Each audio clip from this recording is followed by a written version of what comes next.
വളരെ വേഗത്തിൽ ഉണ്ടാക്കാൻ പറ്റിയ ഒരു ലെമൺ റൈസിൻ്റെ റെസിപ്പി ആയിട്ടാണ് ഞാൻ വന്നിരിക്കുന്നത്.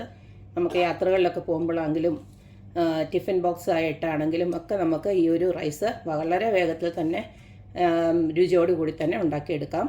അപ്പോൾ നമുക്ക് ഈ ഒരു റെസിപ്പി എങ്ങനെ ഉണ്ടാക്കുന്നതെന്ന് നോക്കിയിട്ട് വരാം.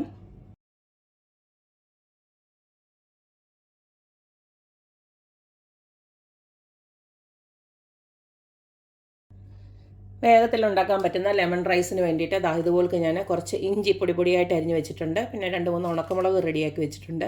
അതുപോലെ തന്നെ മല്ലിയില റെഡിയാക്കി വെച്ചിട്ടുണ്ട്. പിന്നെ കുറച്ച് കറിവേപ്പില. പിന്നെ ഞാൻ കുറച്ച് നമ്മുടെ ഉഴുന്നുണ്ടല്ലോ അത് ഒന്ന് കഴുകി റെഡിയാക്കി വെച്ചിട്ടുണ്ട്. പിന്നെ അതുപോലെ തന്നെ നമ്മുടെ കപ്പലണ്ടി, ഇത് വറുത്ത കപ്പലണ്ടി തന്നെയാണ്, അതാണ് ഞാൻ ചേർക്കുന്നത്. വറുക്കാത്ത കപ്പലണ്ടി ആണെങ്കിൽ നന്നായിട്ട് വറുത്തിട്ട് വേണം ഇതിനകത്ത് ഇടാനായിട്ട്. ഇനി നമുക്ക് ഇതിനകത്ത് മെയിനായിട്ട് വേണ്ടത് നാരങ്ങ നീരാണ്. ഞാനൊരു 2 നാരങ്ങയുടെ നീര് ഇതുപോലെ റെഡിയാക്കി വെച്ചിട്ടുണ്ട്. ആദ്യം തന്നെ ലെമൺ റൈസ് ഉണ്ടാക്കാനായിട്ട് അതുപോലൊരു പാൻ ഞാൻ അടപ്പിലോട്ട് വെച്ച് കൊടുത്തിട്ടുണ്ട്. ഇതിലേക്ക് സൺഫ്ലവർ ഓയിലാണ് ഒഴിച്ചു കൊടുക്കുന്നത്. ആദ്യം തന്നെ കുറച്ച് കടുകിട്ട് പൊട്ടിക്കാം. കടുക് പൊട്ടി വരുമ്പോൾ നേരത്തെ എടുത്ത് വെച്ചിരിക്കുന്ന ഉഴുന്നുപരിപ്പുണ്ടല്ലോ അതങ്ങോട്ട് ഇട്ട് കൊടുക്കാം.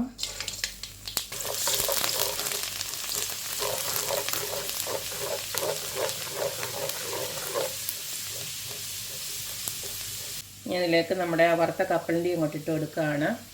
നിങ്ങൾ പച്ചക്കപ്പലണ്ടി എടുക്കുന്നെങ്കിൽ ആദ്യം തന്നെ ഈ കപ്പലണ്ടി ഇട്ട് നന്നായിട്ടൊന്ന് മൂപ്പിച്ചെടുക്കണം.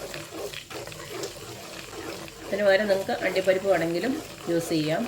ചിലർക്ക് കപ്പലിൻ്റെയൊക്കെ അലർജി ഉള്ളവരുണ്ട്, അതിന് പകരം അണ്ടിപ്പരിപ്പ് ഇട്ടാലും മതി.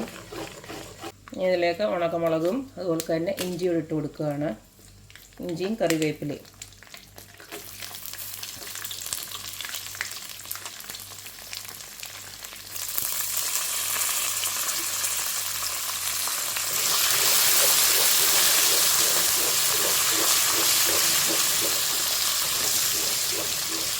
ഇതിലേക്ക് നമ്മൾ തീ നന്നായിട്ട് കുറച്ച് വെച്ചതിന് ശേഷം കുറച്ച് മഞ്ഞൾപ്പൊടി ഇട്ട് കൊടുക്കാം. ഒരു 1/4 ടീസ്പൂണോളം മഞ്ഞൾപ്പൊടി ഇട്ട് കൊടുക്കുന്നുണ്ട്.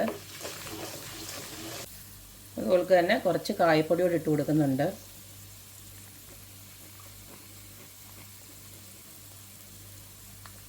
കായപ്പൊടി ഒരു 1/4 ടീസ്പൂണോളം മതി.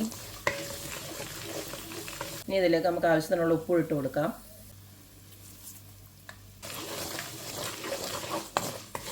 ഇതെല്ലാം നന്നായിട്ട് മൂത്ത് വരുന്നിട്ടുണ്ട്. ഇനി നമുക്ക് വേവിച്ച് വെച്ചിരിക്കുന്ന ചോറ്, അതായത് ബസ്മതി റൈസ് ഞാൻ ഇട്ട് കൊടുക്കുകയാണ്.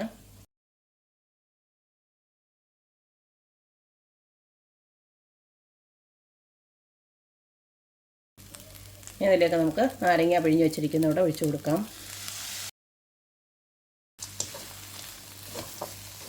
ഈ സമയം നാരങ്ങയുടെ അളവൊക്കെ നിങ്ങൾക്ക് നോക്കിയിട്ട് ഇച്ചിരി കൂടെ ഇട്ട് കൊടുക്കാം. വേണമെന്ന് വെച്ച് കഴിഞ്ഞാൽ നല്ല പുളി വേണ്ടവർക്ക് കുറച്ചുകൂടെ ഇട്ട് കൊടുക്കാം.